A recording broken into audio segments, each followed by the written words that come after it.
Il est 18 h, je me mets enfin au travail et j'essaie de me concentrer tant bien que mal. Mais je suis tellement peu efficace. Je check mes messages, je check une nouvelle information qui me vient dans la tête et que j'ai envie de connaître la réponse. Je check si Hamza a sorti une nouvelle vidéo. Je pense à des trucs que j'ai envie de faire après. Ou je réfléchis à plein de différentes choses. Bref, je n'arrive vraiment pas à me concentrer sur mon travail et en 3/4 d'heure, j'ai presque rien fait. Alors bien sûr, j'ai quand même fait énormément de progrès là-dedans. Si bien que j'ai du mal à me rappeler la dernière fois que j'ai fait un travail peu efficace. Tout simplement parce que j'applique depuis un bon bout de temps les conseils dont je vais te parler dans cette vidéo et tu vas voir qu'ils ne sont pas très conventionnels et donc maintenant j'arrive à rentrer facilement dans le flow du travail. Bon, par contre il y a un domaine dans lequel je suis pas très efficace, c'est quand je débarrasse la table.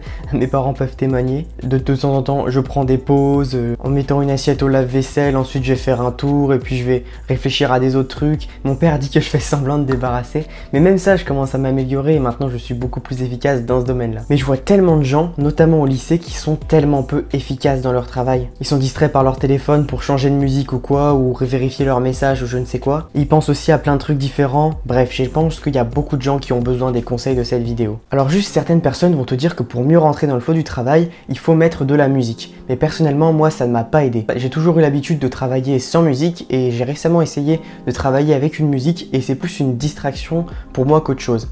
Et là je sais, vous allez sûrement me dire, oui mais ça dépend le style de musique que tu mets, c'est sûr que si tu mets des musiques avec des paroles, ça va te distraire, sauf que c'était même pas des musiques avec des paroles, j'ai cherché exprès musique pour deep work, musique de concentration pour travail et tout, qui était sans paroles et c'est des musiques un peu cheloues qui se basent à base de sons chelous du style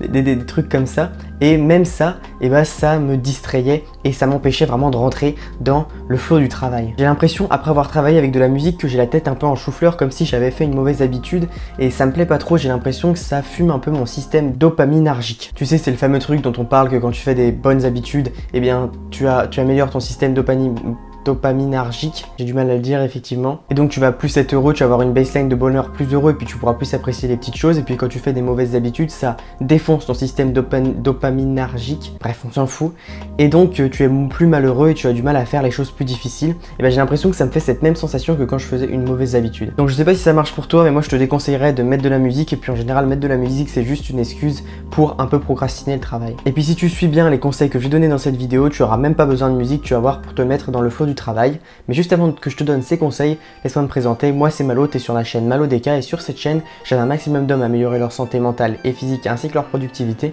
donc n'hésite pas à t'abonner à la chaîne si tu es intéressé. Premier conseil, c'est la méditation. Alors je sais, c'est hyper cliché, c'est le truc bateau de développement personnel, mais ça marche vraiment et je pense que c'est en grande partie grâce à ça si j'arrive aussi facilement à me rentrer dans un flow de travail, et dès que je commence à travailler, à être entièrement absorbé par la tâche et ne pas être distrait et ne pas avoir des pensées parasites, tout ça.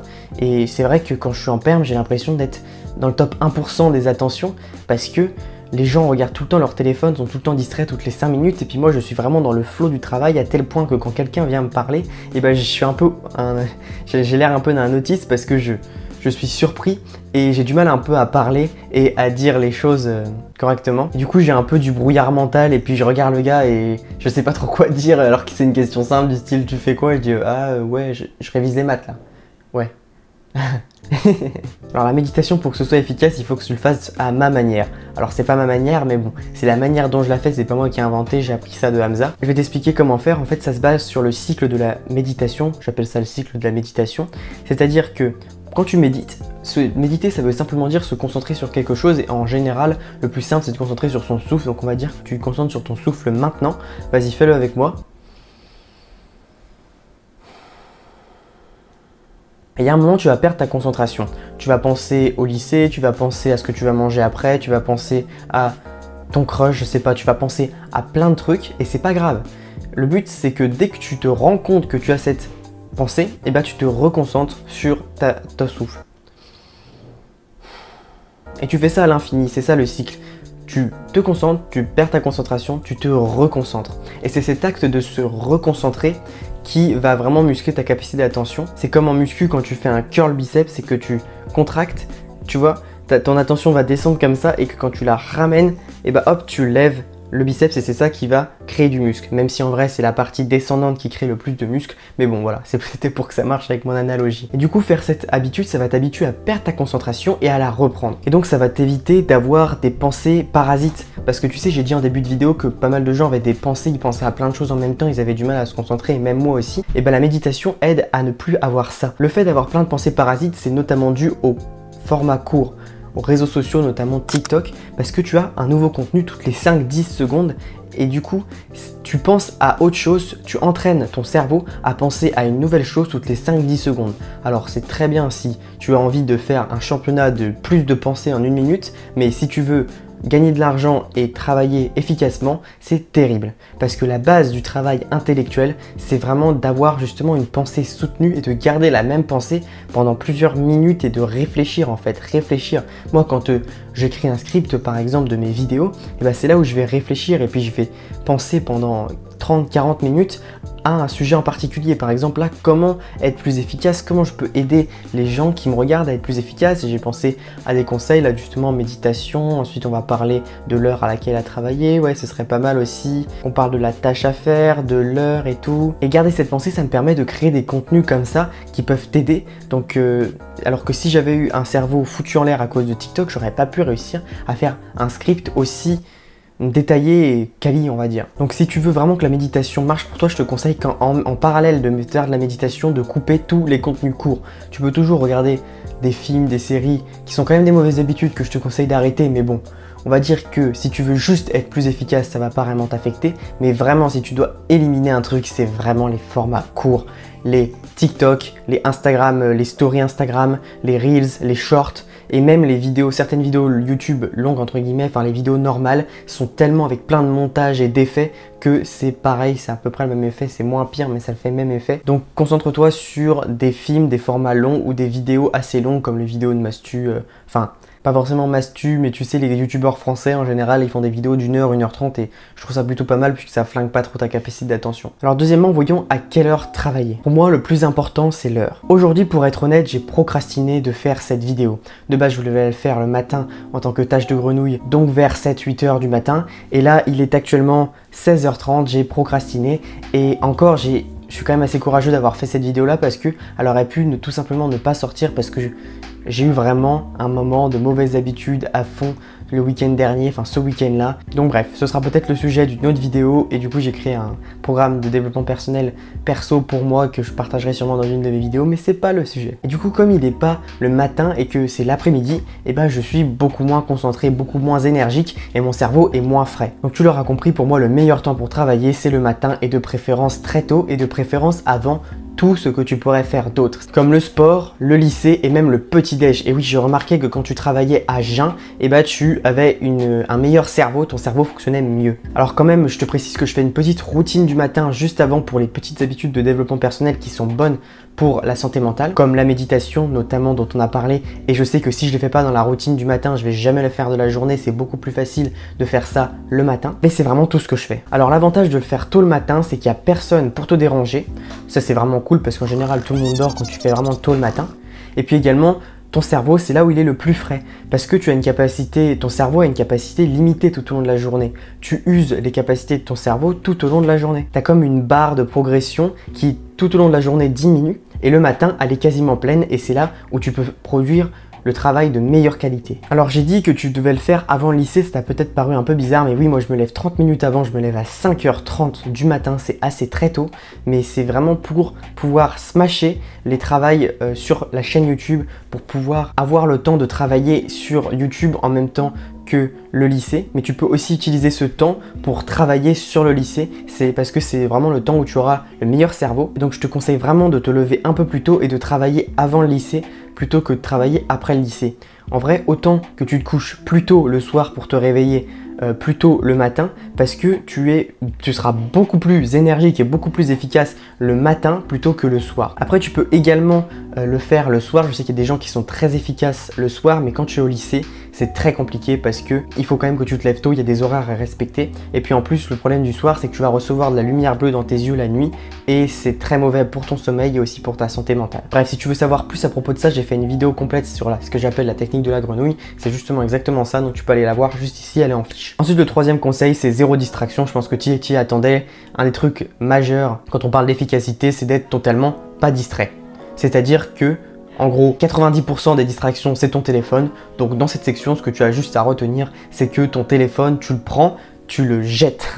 Non, je veux dire, t'es pas obligé d'être aussi extrême, mais tu peux juste le mettre en ne pas déranger et le mettre loin, le plus loin possible de toi, et même quasiment le mettre dans une autre pièce si possible, parce qu'il y a des études qui ont montré que même le simple fait de voir ton téléphone, de l'avoir dans ton champ de vision, et ben ça te distrait. En plus, c'est super facile comme conseil. Honnêtement, tu mets juste ton téléphone en ne pas déranger pendant que tu travailles, et puis si tu veux, tu peux aller l'utiliser juste après. Mais juste si tu mets en ne pas déranger, que tu n'utilises pas ton téléphone pendant une session de travail, tu vas être choqué à quel point tu es beaucoup plus efficace. Commence maintenant à mettre ton téléphone en ne pas déranger, ça va devenir après naturel pour toi de travailler sans ton téléphone. Et puis les gens vont commencer à te considérer comme une personne productive parce que tu vas commencer à faire du travail extrêmement efficace alors que tu auras juste enlevé ton téléphone. Alors ensuite, voyons quelle tâche faire. Alors, si tu veux vraiment faire un travail efficace, c'est important que tu fasses une tâche importante.